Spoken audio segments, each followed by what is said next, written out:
They say the universe has a way of humbling those who dare to dream too large.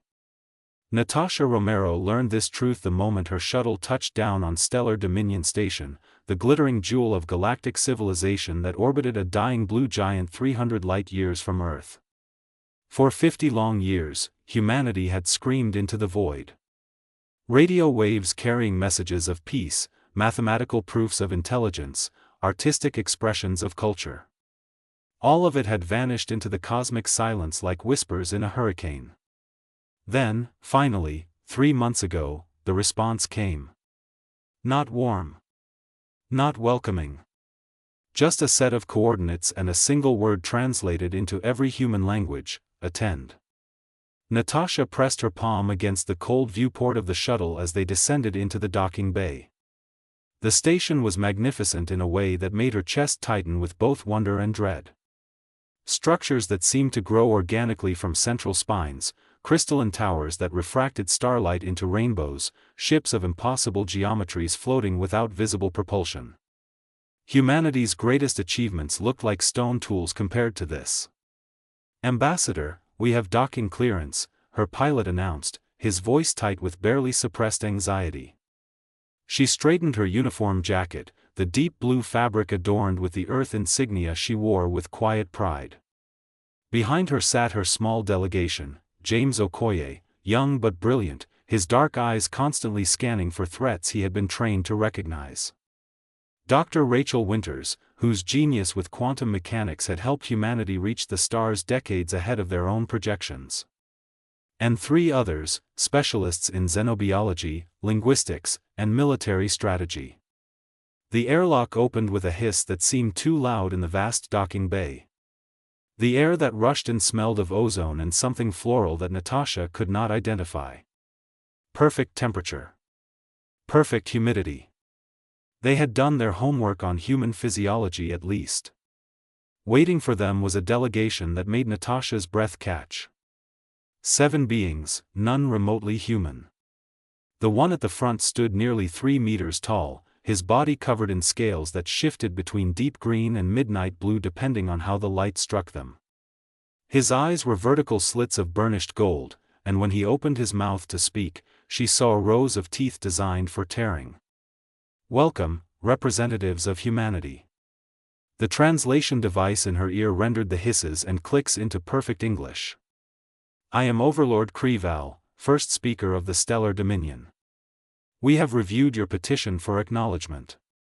There was something in the way he said acknowledgement, not membership, not partnership, that sent warning signals racing up Natasha's spine. "Thank you, Overlord Kreval," she replied, keeping her voice steady and diplomatic. "Humanity is honored to finally receive recognition from the Dominion. We look forward to learning our place among the galactic community." Kreval's head tilted in a way that might have been amusement. "Yes, your place. That is precisely what we are here to discuss." He turned and began walking without waiting for a response. The other aliens fell into formation behind him, leaving Natasha and her team no choice but to follow. The corridors were immense, designed to accommodate beings of vastly different sizes. They passed dozens of aliens going about their business, some walking, some floating, one that appeared to be made entirely of interlocking geometric shapes that rotated independently. None of them looked at the humans. Not with curiosity. Not with hostility. They simply did not look at all, as if humanity was beneath notice. "Your species achieved faster than light capability approximately 50 of your years ago," Kreval said as they walked, addressing them over his shoulder. "Using fusion-powered gravity manipulation engines. Very traditional technology." James bristled beside Natasha, but she touched his arm lightly. "Not yet. Let them talk. We have refined our drive significantly since those early days," Natasha offered carefully. "Our current generation ships are quite efficient." "Efficient." Kreval repeated the word as if tasting something amusing. "You have explored 19 star systems in 5 decades. The Vrelian hives explored 19 systems in their first 2 years of spaceflight capability. They entered a massive chamber that could only be the council hall. It was circular, with seats arranged in ascending rings around a central platform. Hundreds of seats, though only perhaps a third were currently occupied.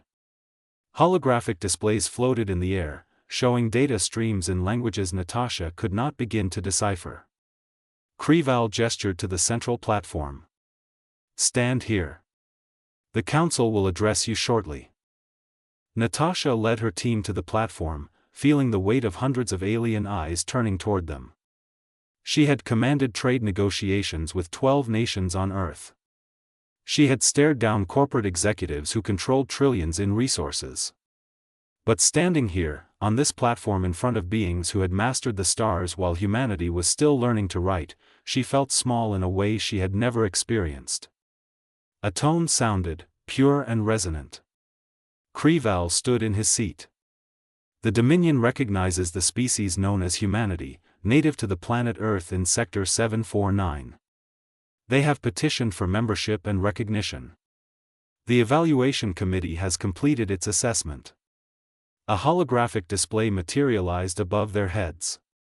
Earth, rotating slowly. Data scrolling beside it in dozens of languages. Natasha's translation implant caught the important parts: population 8 billion. Technology classification Tier 7. Military capability minimal. Notable achievements, none listed. Tier 7. Natasha felt her stomach drop. She had studied the Dominion's classification system exhaustively. 8 tiers total. Tier 1 species were the founders, the ancients. Tier 8 species had not yet achieved spaceflight. Tier 7 meant humanity ranked barely above primitives who had never left their homeworlds. "The Council has determined," Krival continued, his voice carrying across the chamber, "that humanity may be granted provisional observer status. You will be assigned a territorial restriction zone of no more than 15 light-years from your origin system. You will be prohibited from colonizing systems claimed by Dominion members. You will have limited access to Dominion databases, Level 3 clearance only. And you will abide by the Technology Accord." Technology Accord? Natasha asked, her diplomatic training the only thing keeping her voice level. Another council member stood, this one insectoid with 4 arms and compound eyes that gleamed like black diamonds. Theron, her briefing materials had identified. "The Technology Accord prevents Tier 7 and lower species from developing or deploying weapons and technologies they are not culturally prepared to handle responsibly. You will submit your current military inventory for review. Certain technologies will be prohibited." James leaned close to Natasha, his whisper urgent. "They want to disarm us." Natasha did not respond to him. Instead, she addressed the council. "May I ask which technologies would be considered prohibited?" Krival's mouth curved in what might have been a smile, revealing those rows of sharp teeth. "Your kinetic acceleration weapons, for instance. Railguns, mass drivers, projectile firearms. These are crude and dangerous technologies. You will adopt standard plasma-based weaponry under Dominion supervision. Our kinetic weapons are crude." The words rang in Natasha's mind. Crude. The railguns that humanity had spent 2 centuries perfecting. The magnetic acceleration technology that had allowed them to defend their colonies from asteroid impacts and rogue debris. The weapon systems that every human warship carried because they worked, reliably and effectively. "With respect, Overlord," Natasha said carefully, "our kinetic weapons represent centuries of human engineering and development. They are what we have built and what we understand. Precisely why they must be replaced." Theron clicked, his mandibles moving in patterns that the translator rendered as dismissive. "You cling to primitive technologies because you know nothing else. We will educate you. In time, perhaps in a century or 2, you may advance to Tier 6 status." Around the chamber, sounds emerged that Natasha's translator interpreted as laughter. Different species, different vocalizations, but the meaning was universal. They were being mocked. A third council member spoke, this one covered in what looked like metallic feathers that chimed softly when it moved. If I may offer a perspective, I believe we are being unnecessarily harsh. Humanity's chemical propulsion systems, while outdated, do show a certain creative ingenuity.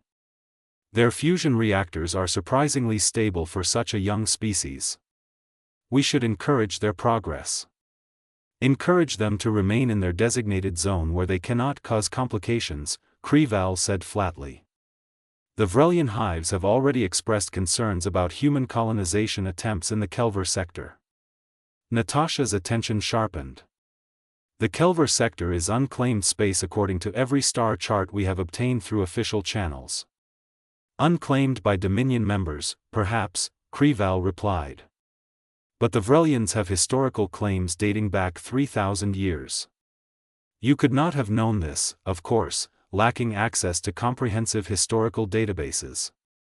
This is precisely why Tier 7 species require supervision and guidance. The meeting continued for another 3 hours.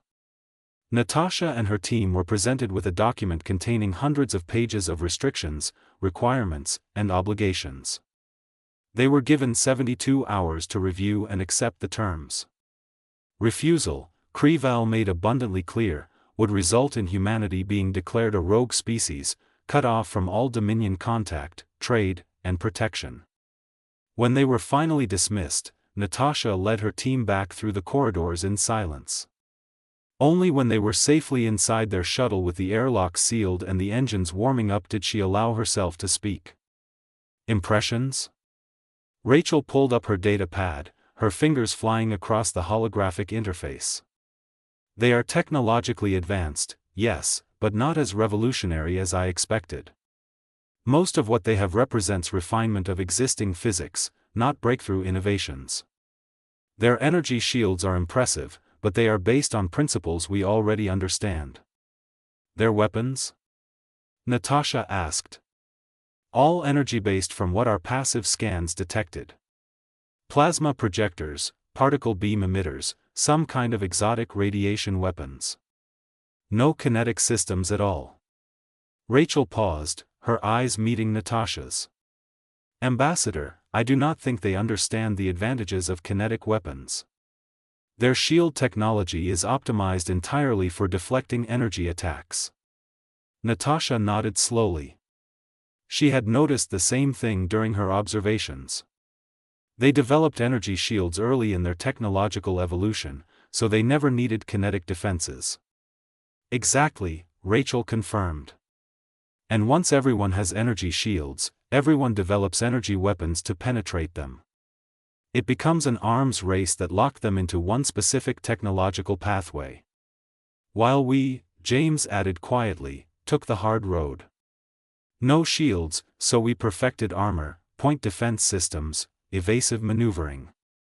We made kinetic weapons more and more efficient because we had no other choice.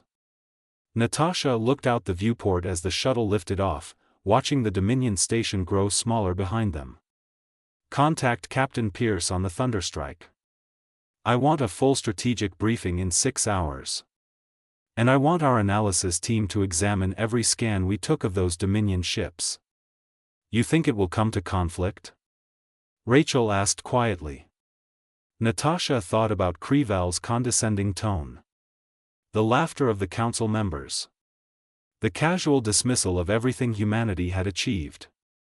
The assumption that humans would simply accept whatever terms were dictated to them. I think, she said slowly, that the Dominion is about to learn that primitive does not mean weak. And crude does not mean ineffective. 3 months had crawled by since humanity's humiliating introduction to the stellar Dominion, and the tension had grown thick enough to choke on. Earth had accepted the terms, but with amendments that made the Dominion's bureaucrats grind their teeth in frustration. The biggest thorn remained the Kelver sector. Captain Devon Pierce stood on the bridge of the UNS Thunderstrike, his weathered hands clasped behind his back as he studied the tactical display with the intensity of a man reading his own future. The holographic projection showed 3 Vrelian warships entering the Kelver system, their trajectories as clear as a written declaration of war. They were heading straight for Haven Station, the mining colony built into an asteroid that 247 humans now called home.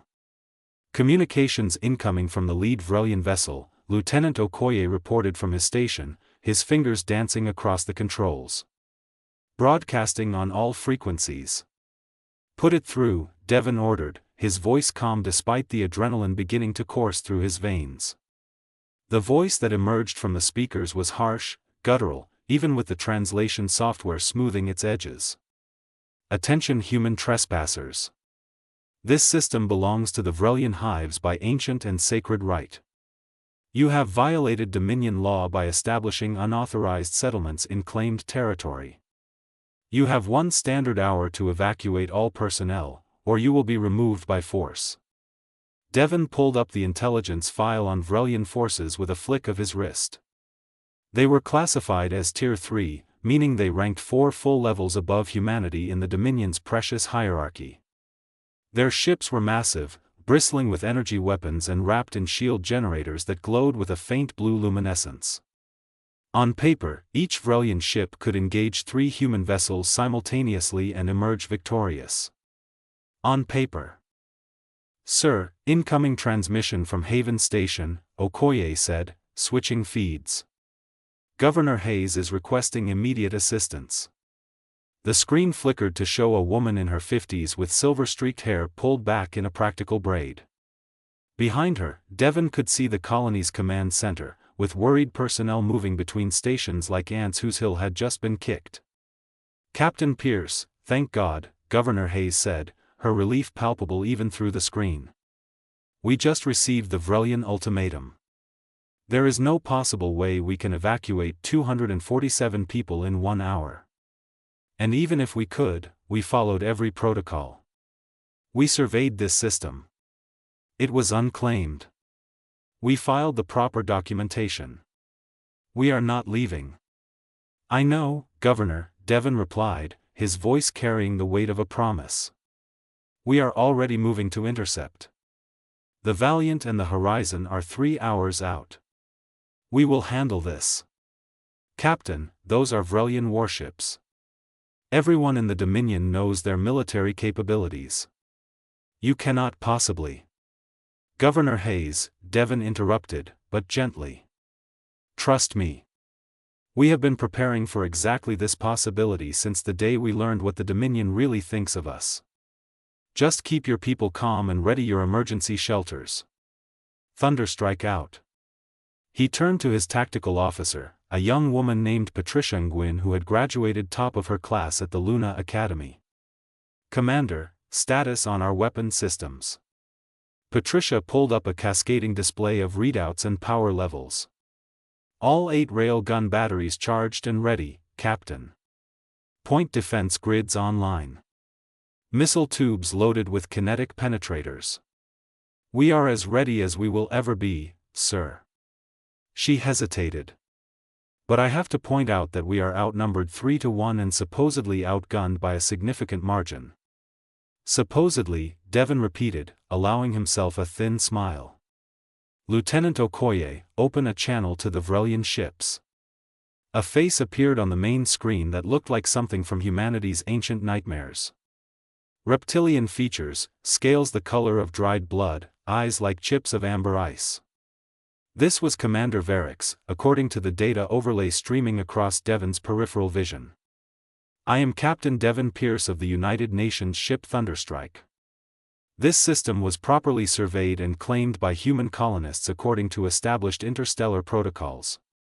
Your claim of ancient rights was never filed with any recognized authority and holds no legal weight. Withdraw your ships immediately, or face the consequences." Verix's mouth opened, revealing rows of needle-sharp teeth in what the translator interpreted as laughter. "Ancient rights predate your species' ability to leave your homeworld by millennia, human. They require no filing. And you dare threaten us? Your primitive vessel against 3 Vrelian warships? This is amusing. Our intelligence reports indicate your weapons fire metal projectiles. Slugs, like the primitive firearms of species still in their industrial age." Devon's expression remained perfectly neutral. "I am giving you one warning, Commander Varix. Leave this system within 1 hour, or face the full capabilities of human military engineering. We have energy shields that can withstand sustained plasma bombardment for hours, Varix hissed, his confidence absolute. What can your kinetic toys possibly accomplish against modern defensive technology? This is the problem with Tier 7 civilizations. You do not understand contemporary warfare. 1 hour, Devon repeated, and severed the connection. Sir, Okoye said carefully, Dominion observers just entered the system. One unarmed vessel taking position at safe distance. Devon nodded. The Dominion had been sending observers to these disputed situations, watching to see how humanity would handle pressure when pushed. This would be a test, he knew. Not just of human capabilities, but of the Dominion's fundamental assumptions about technological hierarchy. Commander Nguyen, I want targeting solutions on all 3 Vrelian ships. Overlapping fields of fire. Precision patterns. Targeting solutions locked, Nguyen confirmed after a moment. Sir, their shields are fully active. Energy readings are off the scale. Those shields could theoretically absorb every conventional weapon in our arsenal. Every conventional weapon they expect us to have, Devon corrected. Helm, bring us about. Combat approach, speed 3/4. Let us show Commander Varix what Tier 7 engineering actually looks like. The Thunderstrike began to move, its fusion drives pushing the angular warship toward the Vrelian formation. On the tactical display, the 3 enemy vessels maintained their position, their confidence so absolute they had not even bothered to take defensive postures. They had positioned themselves in a standard Dominion battle formation, shields overlapping for maximum protective coverage. They are not even attempting evasive positioning, Nguyen observed, disbelief creeping into her professional tone. They genuinely think we pose no threat whatsoever. Good, Devon said quietly. Maintain course. Charge railguns to maximum capacity. I want full power to all 8 batteries. Throughout the Thunderstrike, the railgun systems hummed to full operational status. Each battery contained magnetic accelerators stretching nearly 60 meters along the ship's spine and ventral surfaces. The ammunition was elegantly simple, tungsten carbide slugs, each weighing 12 kilograms, shaped for optimal aerodynamic penetration even in vacuum. No explosives. No exotic materials. Just dense metal accelerated to velocities that would make physics professors weep with joy. Sir, the Valiant and Horizon are requesting orders, Okoye reported. They will be in engagement range in 90 minutes. Tell them to maintain course but stay outside engagement range. Observation only unless I give direct orders. Sir. Okoye's confusion was evident. 3 against 1 seems like poor odds. 3 against 1, Devon said, is exactly the demonstration the Dominion needs to see. No room for them to claim we won through numerical superiority or fortunate circumstances. The hour ticked down with agonizing slowness. The Vrelian ships remained motionless, their shields glowing steadily. On Haven Station, Governor Hayes had ordered everyone into reinforced shelters, but Devon knew they were watching. Everyone was watching. This would be the first real combat between humanity and a Dominion species. The outcome would echo across the galaxy. With 5 minutes remaining, Varix's face reappeared on the screen, uninvited. This is your final opportunity, human. Withdraw your vessel and evacuate the colony. The Vrelian hives are being generous by offering this chance. Do not force us to obliterate you. Devon looked at him for a long moment, his face expressionless. Target lock confirmed on all your vessels, Commander Varix. You have 3 minutes to withdraw. Target lock, Varix repeated, and this time his scales rippled with colors that suggested amusement. Our shields will disperse any energy weapons your primitive ship possesses. And your kinetic weapons? They are utterly useless against modern shielding technology. The Vrelian hives mastered shield theory 2,000 years before your species discovered fire. 2 minutes, Devon said calmly. Varix made a dismissive gesture with one clawed hand. Very well. When we have reduced your ship to its component atoms, perhaps the Dominion will finally force your species to accept its proper place in the hierarchy. Varix out.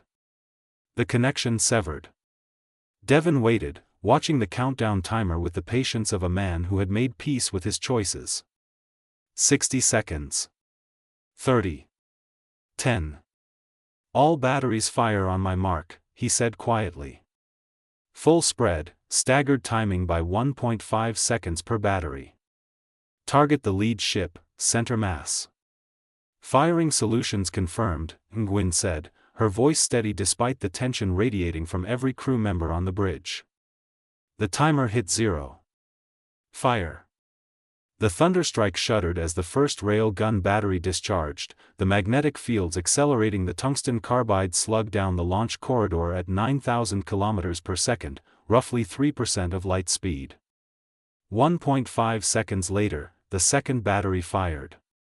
Then the third, fourth, fifth, sixth, seventh, and eighth. 8 slugs, each carrying kinetic energy equivalent to a small tactical nuclear warhead, crossed the distance to the lead Vrelian ship in under 3 seconds. The Vrelian shields lit up brilliantly as they detected incoming threats, energy fields designed to disperse plasma bolts and deflect particle beams springing to full power. For energy-based weapons, those shields were nearly impenetrable, capable of absorbing gigawatts of directed energy. For solid matter traveling at 3% of light speed, they might as well have been made of tissue paper. The first slug hit the shield and punched through without any measurable deceleration. The energy field, optimized for dispersing heat and electromagnetic radiation, had no mechanism whatsoever to slow or deflect solid kinetic energy. The slug continued through the now useless shield and struck the Vrelian ship's hull with the force of a meteor impact. The hull vaporized instantly. The slug continued through the ship's interior, creating a perfectly circular tunnel that glowed white-hot from the sheer friction of its passage. It exited the far side, taking with it a spray of molten metal, frozen atmosphere, and the dreams of Vrelian invincibility. 1.5 seconds later, the second slug hit, offset by 10 meters from the first. Then the third, fourth, fifth, sixth, seventh, and eighth. Each impact created a new catastrophic wound, punching through the ship like it was constructed of cardboard. The lead Vrelian warship, designed to withstand hours of concentrated plasma bombardment, came apart in less than 8 seconds. Its reactor containment failed, and the resulting explosion lit up the Kelver system like a newborn star. Targets 2 and 3 are breaking formation, Nguyen reported, her voice tight with controlled shock. They are attempting emergency maneuvers. Track them, Devon ordered. Fire as batteries reload. For shots per target, spread the impact points. The remaining Vrelian ships were scrambling now, their absolute confidence shattered like their sister ship. They tried to bring their plasma projectors to bear, but the thunderstrike was already moving, using maneuvering thrusters to present different angles, making itself a harder target. More railgun shots fired, the magnetic accelerators recharging with brutal efficiency. The second Vrelian ship attempted to rotate its strongest shield facing toward the thunderstrike. It made no difference. The tungsten carbide slugs punched through shield and hull with equal contempt. For impacts in rapid succession, and the ship began venting atmosphere from multiple breaches as its power systems catastrophically failed. The third ship tried to run. Its pilot must have realized the absolute futility of fighting an enemy their defenses could not stop. The vessel began burning hard for the system's edge where it could safely engage faster-than-light drives. Maintain fire, Devon commanded. Do not let it escape. The Dominion needs to understand this was not luck. 3 more slugs caught the fleeing ship. One struck an engine cluster, sending the massive vessel into an uncontrolled tumble. The second and third shots hit center mass, and the ship broke apart, its structural integrity compromised beyond any hope of recovery. From first shot to last, the engagement had lasted exactly 4 minutes and 17 seconds. 3 Vrelian warships, representatives of a Tier 3 civilization's vaunted military might, had been reduced to expanding clouds of debris and frozen atmosphere. The bridge of the Thunderstrike was utterly silent. The silence on the bridge stretched for what felt like an eternity before Lieutenant Okoye finally spoke, his voice barely above a whisper. "Sir, we are being hailed by the Dominion observer ship." Devon Pierce took a slow breath, feeling the weight of what had just happened settle onto his shoulders like a physical thing. In 4 minutes, humanity had just rewritten the rules of galactic warfare. In 4 minutes, they had shattered assumptions that had stood unchallenged for thousands of years. "Put them through," he said. An alien face appeared on the screen, one Devon did not recognize from the intelligence briefings. Large obsidian eyes set in a smooth gray face, with features that seemed almost gentle compared to the harsh angles of the Vrelians. The translator caught up after a moment. "Captain Pierce, this is Observer Kelton of the Stellar Dominion Monitoring Division. I have recorded the entire engagement. I must request immediate clarification on your weapon systems. Our sensors detected no energy discharge prior to the destruction of the Vrelian vessels. How did you penetrate their shields?" Devon leaned back in his chair, allowing himself the smallest of smiles. "Observer Kelton, we employed standard kinetic weapons. Railguns, specifically. Tungsten carbide projectiles accelerated to high velocity through magnetic induction. The technology has been in continuous human use for over 2 centuries. There was a long pause. "But the shields are designed to stop energy weapons." "Yes," Devon agreed. "We noticed. Your shields are exceptionally impressive at dispersing heat and electromagnetic radiation. However, kinetic energy, solid matter at high velocity, your shields were not constructed to handle that. Because none of you use kinetic weapons anymore." Another pause, longer this time. The Dominion was not aware that kinetic weapons could be so devastatingly effective. "Respectfully, Observer, the Dominion assumed our weapons were primitive because they were different from yours. That was a miscalculation." Devon glanced at the debris field that had been 3 warships. "I strongly suggest the Dominion reconsider its assessment of human military capabilities. The Vrelian hives will demand severe sanctions against humanity for this attack," Kelton said, though uncertainty colored his translated words. "The Vrelian hives violated established interstellar law by threatening a legally established colony with military force," Devon countered. "We defended our citizens. The Thunderstrike has complete combat recordings available for Dominion review. Your own observers witnessed the entire engagement. The Vrelians initiated hostilities. Actually, neither side had technically fired first except the railguns, but Devon was betting the Dominion would be too shocked by the method of victory to examine technicalities too closely. "We will file a comprehensive report," Kelton said finally. "The Council will review these events thoroughly, Captain Pierce. Humanity's technological classification may require reassessment." "We look forward to that reassessment," Devon said neutrally. "Thunderstrike out." As the connection severed, Commander Nguyen let out a breath she seemed to have been holding since the first shot fired. "Sir, damage report shows 0 hull breaches. They never managed to fire a single shot. Our shields were not even activated." "Good." Devon turned to Okoye. "Lieutenant, open a channel to Haven Station. Let Governor Hayes know the threat has been neutralized and they can return to normal operations." While Okoye made the call, Devon pulled up the strategic map showing local space. This engagement would change everything.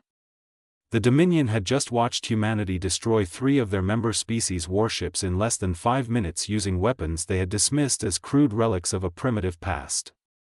Within days, maybe hours, every species in the Dominion would know what happened here. They would know that their shields, the defensive technology they had relied upon for millennia, were completely useless against human weapons. They would know that humanity, ranked as a lowly Tier 7 civilization, had just demonstrated the capability to destroy Tier 3 warships with almost casual efficiency. Some would be frightened. Some would be furious. Some would be calculating, wondering what other assumptions about human capabilities were fatally wrong. And some, Devon knew with cold certainty, would decide that humanity needed to be eliminated before they became an existential threat. Back on the Dominion station, Ambassador Natasha Romero received the news in her quarters. She had been reviewing diplomatic documents when the priority message came through, and for a long moment, she simply stared at the combat recordings that Captain Pierce had transmitted. 4 minutes. 3 warships. 0 human casualties. Her door chimed, and James Okoye entered without waiting for permission, his face flushed with excitement. "Ambassador, have you seen it? Have you seen what the thunderstrike did?"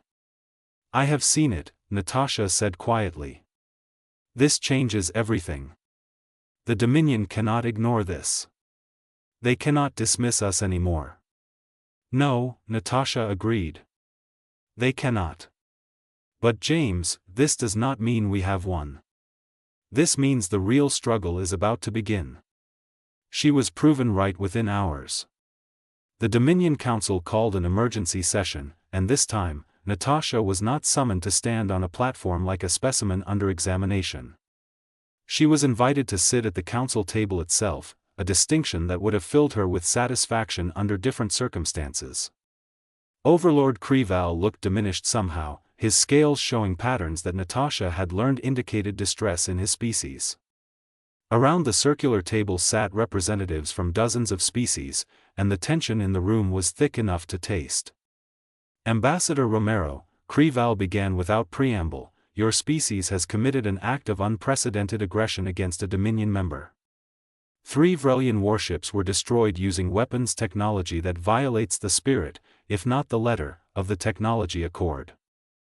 "With respect, Overlord," Natasha replied calmly, "the Vrelian hives initiated hostilities by threatening our legal colony with military force. We responded in self-defense. The combat recordings clearly show this sequence of events. Your weapons," Theron clicked, his forearms gesturing agitatedly, "were specifically designed to exploit a weakness in standard defensive systems. This represents aggressive military planning, not simple self-defense. Our weapons," Natasha corrected, "were designed to work effectively within the constraints of our technological development. We did not know the galaxy used energy shields almost exclusively until we made first contact 3 months ago. We simply built what made sense for us. That you collectively chose a different technological path is not our responsibility." A new voice spoke up, belonging to a being that resembled a column of flowing water held together by some invisible force. "The Dominion has maintained peace for 8,000 years through carefully balanced power structures. Your weapons upset that balance. They make tier classifications meaningless." "Perhaps," Natasha said carefully, "tier classifications were always meaningless. Perhaps ranking species based on when they developed specific technologies rather than on their actual capabilities was a flawed system from the beginning." The room erupted in a cacophony of sounds as dozens of species all tried to speak at once. Kreval called for order, his voice cutting through the chaos. "The Council must decide how to respond to this situation," he said. "Several proposals are under consideration. Some members advocate for immediate military action to force human compliance. Others suggest complete isolation, cutting humanity off from all Dominion contact and trade. Still others propose accelerated integration, granting humanity Tier 4 status immediately to acknowledge their capabilities." Natasha stood, feeling every eye in the room turn toward her. The Dominion can choose whatever response it wishes. But understand this clearly, humanity will not surrender our right to self-defense. We will not abandon our colonies because they fall outside arbitrary boundaries. We will not disarm because our weapons make you uncomfortable. We are willing to cooperate, to trade, to share knowledge and culture. But we will do so as equals, or not at all. "You speak of equality," Kreval hissed, "when you are one species against thousands. One species that just proved your military superiority is an illusion," Natasha countered. How many other Tier 7, Tier 6, Tier 5 species are out there right now, watching this, wondering if the Dominion's hierarchy is built on outdated assumptions rather than actual capability? The silence that followed was deafening. Dr. Rachel Winters was working in her lab aboard the diplomatic ship when the message came through. It was from a source she did not recognize, encrypted with quantum keys that should not have existed outside Dominion core worlds. When she finally decrypted it, what she found made her hands shake. Scientific data. Detailed specifications. Communication protocols. It was from a Dominion scientist, one of the species ranked Tier 5, who had been watching humanity's rise with growing hope. The message was simple: you are not alone. Others are watching. Others are inspired. The hierarchy cannot hold. Please, do not surrender. Attached were the contact codes for 17 other species, all ranked below Tier 4, all interested in opening quiet diplomatic channels with humanity. Rachel immediately forwarded the information to Natasha, who read it with growing understanding. This was what would save them. Not military might alone, but the realization by other suppressed species that change was possible. Within weeks, the Dominion fractured. Not violently, but inexorably. Species after species began demanding reassessment of the tier system. Some withdrew from Dominion oversight entirely. Others formed new coalitions, new power structures based on mutual interest rather than ancient hierarchy. Natasha stood in her quarters 6 months after the Kelver incident, looking out at the stars. The galaxy had been turned upside down, and humanity sat at the center of the earthquake they had triggered. Her communication console chimed. It was Captain Pierce. "Ambassador, thought you would want to know. We just received applications from 12 species requesting mutual defense treaties with humanity.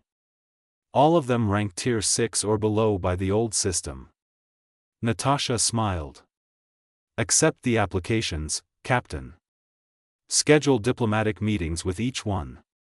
It is time we started building something better than what came before." "A new order?" Pierce asked. "Not an order," Natasha corrected.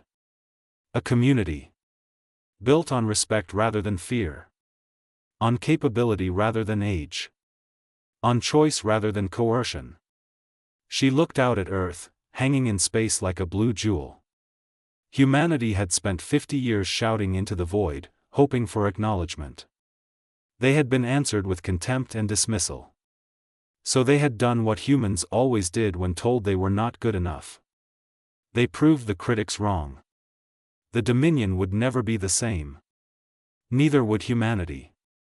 They had learned that sometimes the greatest strength comes not from following the established path, but from carving your own way forward. And somewhere out there, other species were learning the same lesson.